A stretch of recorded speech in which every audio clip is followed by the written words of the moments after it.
AITA for not telling my friends I am technically our landlord? So I 18 female am very lucky in that I have two very hardworking parents that are successful and love me.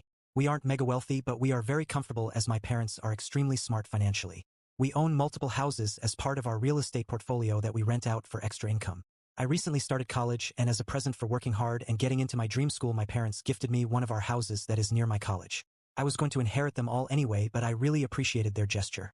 Where I live real estate law is a little tricky and we would have to pay significant taxes to officially transfer the house to me, so we decided to have my parents own it legally for now. The house is pretty big with 4 floors, including a fully furnished basement and a roomy attic, and since it is near my school I decided to look for roommates so I could start earning money early. So far I have 2 roommates who will call Sasha 18 female and be 19 female who also go to my school. We have been living together for a couple months now. They moved in around August, and we are all pretty good friends and very compatible roommates. This is where I might be the asshole. I didn't want to tell them that I own the house as I thought it might create a weird dynamic between us, and I didn't want them to view me any differently. We split the bills and rent, with me technically paying nothing. Since my father legally owns the house and we have different surnames, I took my mother's last name. They have no idea I own the house or that my dad just sends the money back to me. Sasha recently found the money my dad sent back while I was at class and told B, and they cornered me about it a few days ago. I told them everything and they're mad at me for hiding this from them and think I'm not only in the wrong for keeping it a secret but for making them pay rent in the first place. The house's mortgage has already been paid off, so the rent goes entirely into my pocket. I responded by saying that they shouldn't have gone through my mail in the first place and that it was illegal, which I'll admit was kind of a low blow. We weren't friends when they moved in and the whole point of me wanting roommates was so that I could earn extra cash, so I don't see why I should let them reside for free. ITA here? Edit 1.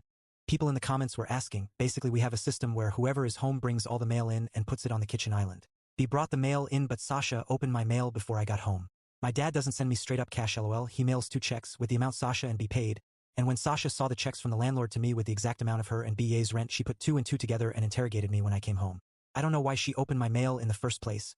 I've never noticed her snooping before but maybe she has and I just never saw. Edit 2. Okay, answering a couple things I keep seeing in the comments.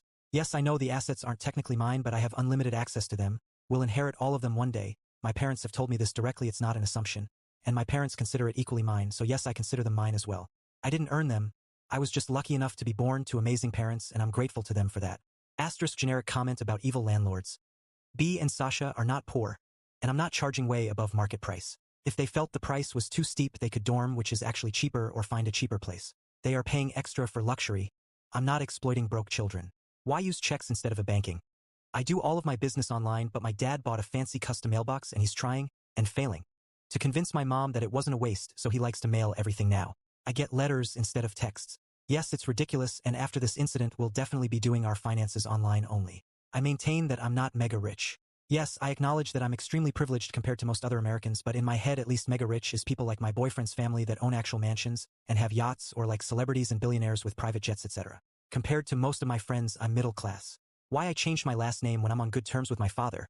My parents are both British Indian immigrants, and my dad has a super ethnic and long hard to pronounce last name, whereas my mom has a nice short and cute last name. When I apply for jobs people will judge me based on my name and I don't want that. My dad faced that discrimination and I grew up in a predominantly white community, so I know people's perception of you change based on how American/white you are perceived to be. Also, my mom went through labor and 9 months of pregnancy. She deserves to have her last name continued. Comments. NTA.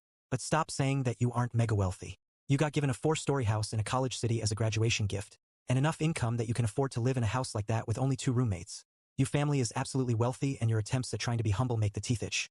I'm saying this because recognizing you are wealthy is an important part of you looking to change your viewing these sorts of interactions. NTA. They do not have a leg to stand on.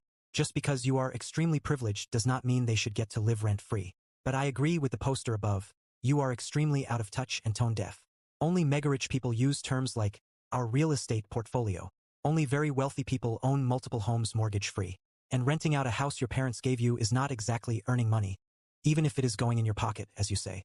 I'd also stop using terms like we own and our real estate portfolio that we rent out. Your parents own all of this property, except maybe the house they gave you. SH. Weird to not disclose actual owner of the house. Also the not mega-rich just owning multiple houses like a 4-storied big house in a college town. And roommates so I could start earning money early. Sounds kinda stuck up, not gonna lie. Weird to expect not having to pay rent just because the owner is a friend? Like, yes, okay, still you have to pay rent to live in a place. Tell your friends to either pay rent as usual for a place they want to live in they don't own, or find another place. And you should try to, actually tell renters who they pay, etc., and not commit tax fraud depending on where you live. Also, maybe not doing tax fraud and being able to just send the money through banks helps. Not having mail full of cash for snooping roommates to see would help a ton instead of withholding money you don't seem to desperately need from the state. But hey, rich people wouldn't be rich if they didn't learn young that doing tax fraud is okay as long as you don't get caught or have enough money that you don't mind risk getting caught.